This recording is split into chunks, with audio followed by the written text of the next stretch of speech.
ഒരു സ്ക്രിപ്റ്റ് അദ്ദേഹം എഴുതിക്കൊണ്ടിരിക്കുകയാണ്. അപ്പൊ അതിൽ ഒരു രണ്ട് പ്രധാന കഥാപാത്രങ്ങളുണ്ട്. അതിൽ ഒരു പോസിറ്റീവ്, ഒരു പാവം കഥാപാത്രവും മറ്റൊരു കഥാപാത്രം കുറച്ച് വില്ലത്തിരക്കുള്ള ഒരു കഥ. രണ്ടും നായകന്മാരെന്ന് പറയാം. ഒന്നൊരു പോസിറ്റീവും ഒന്നൊരു നെഗറ്റീവും.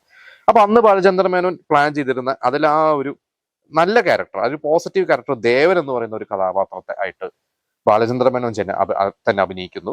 പിന്നെ ഒരു ബാബു എന്നൊരു കഥാപാത്രം, നേരത്തെ പറഞ്ഞ ഒരു കുസൃതി നിറഞ്ഞ ആ ഒരു വില്ലനിസം നിറഞ്ഞ ആ ഒരു കഥാപാത്രം.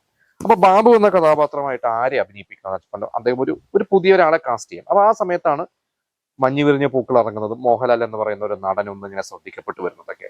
അങ്ങനെ ബാലചന്ദ്ര മേനോനെ കാണാനായിട്ട് മോഹൻലാൽ വരുന്നു. അപ്പൊ എന്തായാലും അങ്ങനെ അവിടെ ബാലചന്ദ്ര മേനോന്റെ അടുത്ത് എത്തുന്നു. എന്നിട്ട് പറഞ്ഞു, ഇങ്ങനെ സാറേ ഞാൻ കാണാൻ വന്നാന്ന് പറഞ്ഞപ്പോൾ മോഹൻലാലിനെ കണ്ടപ്പോൾ ബാലചന്ദ്ര മേനോന് ഇഷ്ടപ്പെട്ടു. ഇത് മതി എന്റെ കഥാപാത്രമായിട്ട്.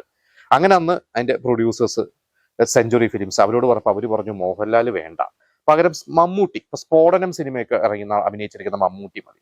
അപ്പൊ ബാലചന്ദ്ര മേനോൻ സ്ഫോടനം കണ്ടിട്ടില്ല, സ്ഫോടനം പോയി കണ്ടു. എന്നിട്ട് പറഞ്ഞു മമ്മൂട്ടി നല്ല നടനാണ്, പക്ഷെ എന്റെ ഈ കഥാപാത്രത്തിന് ഈ ഒരു മോഹൻലാൽ മതി.